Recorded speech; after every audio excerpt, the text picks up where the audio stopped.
Hello दोस्तों, आपका स्वागत है आपके अपने YouTube channel think different by Shivam में। मेरा नाम है शिवम कुमार। मेरी BSc PCM MSc organic chemistry BEd है, उसके बाद एमएड है मेरी और पीएचडी की प्रिपरेशन भी चल रही है। तो आज हम आपको ऑर्गेनिक केमिस्ट्री को बिल्कुल स्टार्ट से पढ़ाने वाले हैं। क्लास 11th की ये केमिस्ट्री है, लेकिन क्लास 12th में अगर आप हो, क्लास 10th में अगर आप हो और क्लास आप बीएससी में भी हो तो भी आपके लिए बहुत इंपॉर्टेंट चैप्टर। अगर ये चैप्टर आपने कंप्लीट कर लिया तो फिर आपको ऑर्गेनिक केमिस्ट्री में कभी भी प्रॉब्लम नहीं आएगी। ये एक तरीके से आप समझ सकते हो कि न्यू है ऑर्गेनिक केमिस्ट्री का। यहाँ पे जो कंसेप्ट अगर आपने क्लियर कर लिए वो आपको पूरी ज़िंदगी काम आएंगे। और मैं आपको दावा करता हूँ अगर आप वीडियो स्टार्टिंग से लेकर लास्ट तक देखते हैं तो आपको जो कंसेप्ट आज हम समझाने वाले हैं, जो इसका इंट्रोडक्शन समझाने वाले हैं, आपका एक इंटरेस्ट डेवलप हो जाएगा ऑर्गेनिक केमिस्ट्री के अंदर और आपको ऑर्गेनिक केमिस्ट्री अच्छी लगने लगेगी। और जो आप ऑर्गेनिक केमिस्ट्री में जो रिएक्शंस हैं उनको जो रटने की कोशिश आप करते हो, वो रटना जो रट्टाफिकेशन आपको जो टीचर्स लगाते हैं वो उस चीज़ से आप बच सकते हो। तो इस वीडियो को स्टार्ट करते हैं। तो बात करते हैं इसके इंट्रोडक्शन से। ऑर्गेनिक केमिस्ट्री इंट्रोडक्शन करते हैं। देखो दोस्तों, जो आपके कार्बनिक पदार्थ हैं, कार्बनिक पदार्थ में जैसे कि शर्करा है, जैसे कि एल्कोहल है, शर्करा को इंग्लिश में बोलते हैं शुगर, फैट है, स्टार्च है, ऑयल है, फैट मतलब वसा, तेल है। इन चीज़ों को पहले से ही इनका पता था, प्राचीन काल से इनका पता था, लेकिन 18वीं शताब्दी तक इनकी जो स्टडी थी वो बिल्कुल भी नहीं होती थी। उसके बाद सन 1675 में एक वैज्ञानिक आए, निकोलस हेनरी, इनका नाम था निकोलस हेनरी। इन्होंने जो प्राकृतिक स्रोत से प्राप्त ऑर्गेनिक कंपाउंड है, जो आपके कार्बनिक पदार्थ है, उनका अध्ययन करने के लिए, उनको अध्ययन सरल करने के लिए उनको 3 भागों में यहाँ पे डिवाइड किया। ठीक है, यहाँ पे 18वीं शताब्दी तक ज़्यादा नहीं था। तो सबसे पहले कौन आए थे? Nicolas Henry 1675। इन्होंने 3 कैटेगरी में यहाँ पे इसको डिवाइड कर दिया। ये 3 कैटेगरी कौन सी? नंबर 1 तो थी खनिज पदार्थ, मिनरल सब्सटेंसेस, दूसरी थी वनस्पति, तीसरी थी जंतु। ठीक है, खनिज पदार्थ, वनस्पति पदार्थ और जंतु पदार्थ। खनिज पदार्थ मिनरल सब्सटेंसेस जो मिनरल्स से प्राप्त होते हैं, जो खनिजों से प्राप्त होते हैं, जैसे सोना चांदी एक्सेट्रा। वनस्पति की बात करें, वेजिटेबल की बात करें तो यहाँ पे जैसे कि सिरके से आपका एसिटिक एसिड मिला, ऐसे सिट्रिक एसिड मिला, सुक्रोज मिला आपका गन्ने से। ठीक है, इस तरीके से इनको हमने वनस्पति पदार्थ बोला, वेजिटेबल सब्सटेंसेस बोला। और उसके बाद नेक्स्ट जंतु पदार्थ की हम बात करें, अगर एनिमल सब्सटेंसेस की बात करें तो जैसे एल्बुमिन है, जैसे हीमोग्लोबिन है, ये चीज़ें जो है वो कहाँ से मिली? जंतुओं से मिली, जैसे कि जिलेटिन है। तो ये आपके एनिमल सब्सटेंसेस कहे गए। सिद्धांत को काफ़ी मान्यता मिली, लेकिन उसके बाद सन 1784 में आए लेवोसिए, और लेवोसिए ने अध्ययन करके ये बताया कि जो ये वनस्पति और जंतु पदार्थ हैं ये दोनों के दोनों एक दूसरे से बहुत रिलेट करते हैं।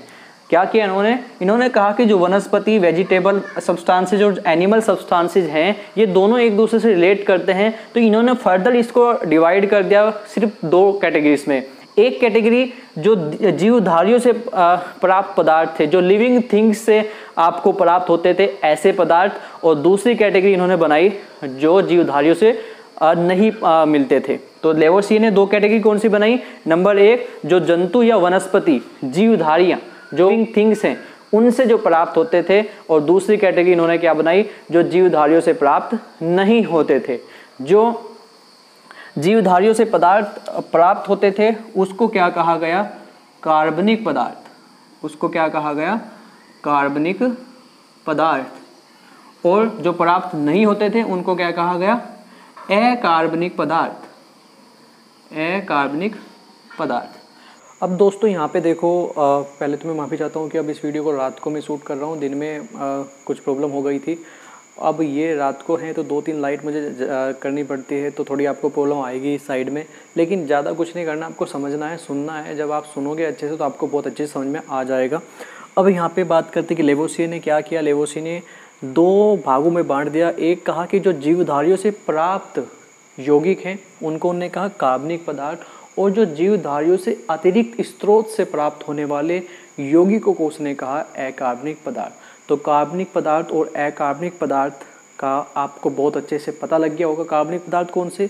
जो जीवधारियों से प्राप्त यौगिक थे उसको उसने कहा कार्बनिक पदार्थ, और जो जीवधारियों से अतिरिक्त स्रोतों से प्राप्त होने वाले यौगिक थे उसको उसने कहा अकार्बनिक पदार्थ। अब यहीं से कार्बनिक रसायन और अकार्बनिक रसायन किसको बोलते हैं वो भी यहीं से डेफिनेशन आपकी बन जाएगी कि ऐसे रसायन शास्त्र की वह शाखा जिसके अंतर्गत जीवधारियों से प्राप्त यौगिकों का अध्ययन किया जाता है कार्बनिक रसायन कहलाता है। बहुत ही सिंपल है, जिसमें हम जीवधारियों से प्राप्त यौगिकों का अध्ययन करते हैं रसायन शास्त्र की वह शाखा कार्बनिक रसायन या ऑर्गेनिक केमिस्ट्री कहलाती है। और दूसरी की डेफिनेशन भी आप अपने आप से बना पाओगे। अब क्या है वही डेफिनेशन, बिल्कुल सही सोचने की कोशिश करो अपने आप से। फिर मैं रिपीट करूँगा, जीवधारियों से अतिरिक्त स्रोतों से प्राप्त यौगिकों का अध्ययन रसायन शास्त्र की जिस शाखा में हम करते हैं, जिस शाखा के अंतर्गत किया जाता है उसको कहा जाता है अकार्बनिक रसायन या फिर इनऑर्गेनिक केमिस्ट्री। उसके बाद में अध्ययन से पता लगा कि जो कार्बनिक रसायन है उसमें जो कार्बनिक यौगिक है उसमें जो मेन भाग है या जो आपका मेन कंपोनेंट है मुख्य रूप से कार्बन विद्यमान होता है। इसीलिए कार्बनिक रसायन को कार्बन के यौगिकों का रसायन भी कहा जाता है।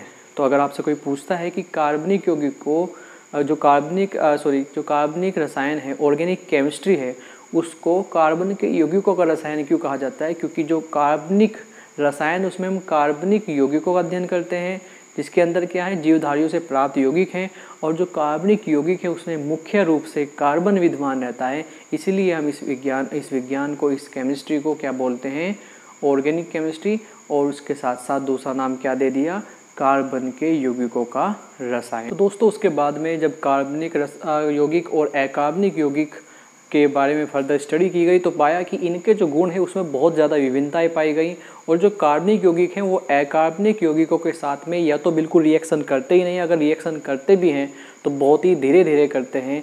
जबकि ये देखा गया कि जो ताप का प्रभाव है, ताप के प्रभाव से प्राय जो आपके कार्बनिक यौगिक हैं ये अपघटित हो जाते हैं, टूट जाते हैं, जबकि जो अकार्बनिक यौगिक हैं उनका जो निर्माण होता है उसमें तापक्रम की एक बहुत महत्वपूर्ण भूमिका होती है। तो ये माना गया कि जो आपके कार्बनिक यौगिक हैं, जो जीवधारियों से प्राप्त यौगिक हैं, उनका निर्माण करना असंभव है। उसके बाद एक थ्योरी आई, उस थ्योरी में यहाँ पे हम नाम देते हैं उसको जैव शक्ति सिद्धांत। तो पहले हम जैव शक्ति सिद्धांत पढ़ेंगे, उसके बाद वोलर की खोज पढ़ेंगे। इंपॉर्टेंट है, आपसे पूछा जा सकता है किसने दिया था, ये आपको कंपटीशन में भी फेस करना होता है। तो विटल फोर्स थ्योरी। अब यहाँ पे क्या होता है कि स्वीडन के एक साइंटिस्ट हैं वर्जिलियस ने 1815 में बताया कि जो आपके ऑर्गेनिक कंपाउंड्स हैं, जो आपके कार्बनिक यौगिक हैं, इनका निर्माण एक रहस्यमयी जैव शक्ति के द्वारा हुआ है। ये मानव के वश में नहीं है, इनका जो निर्माण है वो प्रयोगशाला में नहीं किया जा सकता है। इसी सिद्धांत को हम वर्जिलियस का जैव शक्ति सिद्धांत या विटल फोर्स थ्योरी कहते हैं। तो इन्होंने शक्ति सिद्धांत जो कि वर्जिलियस ने दिया था उसको आपको समझ में आ ही गया होगा। उसके बाद अगर हम कहें कि एक मेन जो दिशा मिलती है ऑर्गेनिक केमिस्ट्री को वो मिलती है वोहलर के एक खोज से।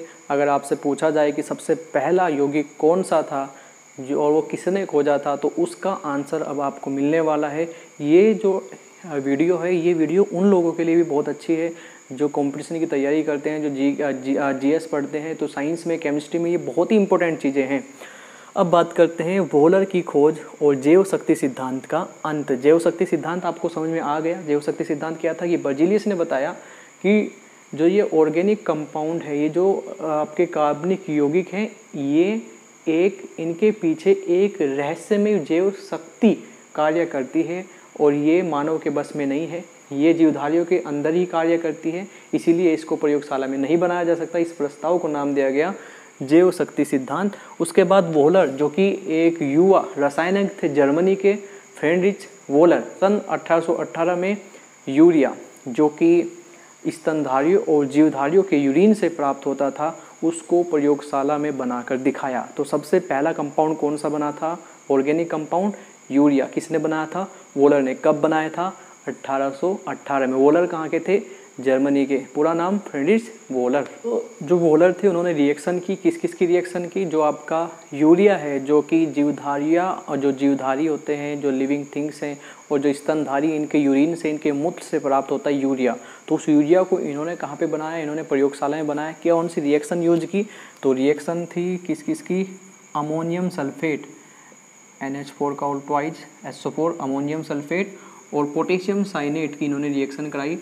तो 2 से मल्टीप्लाई करने पड़ेगी हमें, और K पॉजिटिव होता है, SO4 डबल माइनस, तो इसके साथ चला जाएगा। तो क्या हो जाएगा? K2SO4, उधर आपका बन जाएगा NH4CNO। कितने मोलिकुल्स? 2। इसका नाम क्या है? Ammonium cyanate. अब इन्होंने अमोनियम साइनेट को प्रयोगशाला में क्या किया? गर्म किया। और जब अमोनियम साइनेट को इन्होंने गर्म किया, जो कि एक क्या था दोस्तों? कार्बनिक पदार्थ था, उसको गर्म करने पर इन्होंने अपघटित करके क्या बना दिया? NH2CO NH2, जो क्या था? एक कार्बनिक पदार्थ था। तो आज तक जो सोचा जाता था कि कार्बनिक पदार्थ जो है ये प्रयोगशाला में नहीं बनाया जा सकता है, कार्बनिक पदार्थ का प्रयोगशाला में इसका निर्माण नहीं किया जा सकता है, वो सब जो भी थ्योरी थी, जैसे कि जैव शक्ति सिद्धांत जो बर्जीलियस ने दिया था, उसका अंत हो गया और एक नई दिशा यहाँ से ऑर्गेनिक केमिस्ट्री को मिली। और आज के टाइम अगर हम बात करें तो उतने आपके यहाँ पे organic substances, natural organic substances से कई गुना ज़्यादा हमने सिंथेटिक ऑर्गेनिक कंपाउंड बना लिए हैं लैब में, और अभी भी हर रोज़ कुछ ना कुछ बन रहा है। तो ये सबसे बड़ा ट्विस्ट यहाँ से आया था वोलर की खोज का। इनके पश्चात कोल्बे ने 1845 में कार्बन, हाइड्रोजन, ऑक्सीजन के प्रयोग से एसिटिक एसिड बनाया। कैसे? कार्बन और हाइड्रोजन की रिएक्शन कराई इन्होंने 1200 डिग्री सेंटीग्रेड पे। तो यहाँ से इन्होंने बनाया C2H2, ठीक है। उसके बाद इन्होंने क्या कराया? इसकी रिएक्शन HgSO4 और H2SO4 पढ़ोगे आप आगे। तो यहाँ से आपका बन जाता है CH3 CHO, और उसके बाद इसका कराया ऑक्सीडेशन, तो आपका बन जाता है CH3 COOH, जिसका नाम है एसिटिक एसिड। इसके बाद आए बर्थेलो आए 1856 में। इन्होंने क्या किया? कार्बन और हाइड्रोजन के संयोग से मीथेन का निर्माण दिया, ठीक है। इन्होंने क्या किया? कार्बन और हाइड्रोजन से क्या बना दिया? मीथेन। तो इस तरीके से फिर आगे चलता रहा। कार्बन का एक आपको बताऊं कि कार्बन की जो कैटिनेशन पावर है वो सबसे ज़्यादा होती है। कैटिनेशन पावर को बोलते हैं श्रृंखलन।